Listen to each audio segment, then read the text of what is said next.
estiverdes vendo eu sangue, passarei por cima de vós, e não haverá entre vós praga de mortandade, quando eu feri a terra do Egito. Louvado seja o nome do nosso Deus.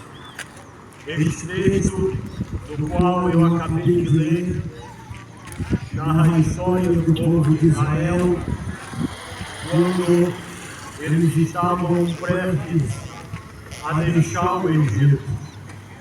Deus ordena para Moisés, para que ele anuncie o povo que naquela noite haveria um anjo da morte que passaria em várias casas, em todas as casas do Egito.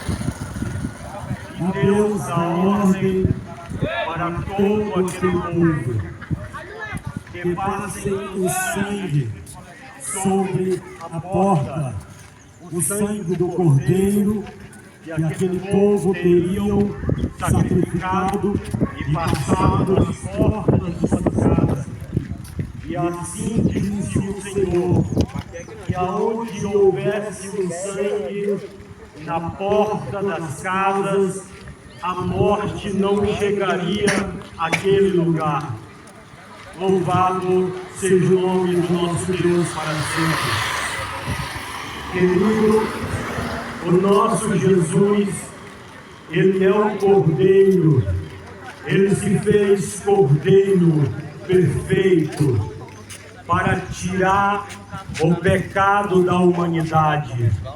Jesus se fez e foi o Cordeiro, o único Cordeiro capaz de tirar ou de limpar o pecado da humanidade.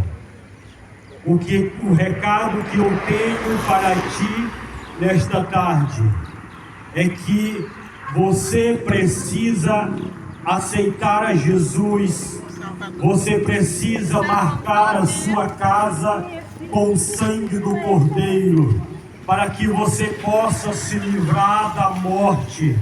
A morte que eu estou falando é a morte eterna. A morte eterna, todos terão que passar pela morte, e após a morte haverá a morte eterna e a vida eterna. Haverá a vida eterna para aqueles que aceitarem a Jesus como Salvador de suas vidas. E haverá também a morte eterna para aqueles que se recusarem a não aceitar a Jesus como Salvador de suas vidas. Meu querido, o recado nesta tarde que eu quero lhe dar é que você precisa marcar a tua casa com o sangue do Cordeiro, que é Jesus Cristo de Nazaré. Você precisa marcar a sua casa com o sangue do Cordeiro, porque você fazendo assim, você estará livre da morte eterna. Aceite a Jesus como Salvador de sua vida. Este é o nosso recado nesta tarde para você. Que Deus abençoe. Amém.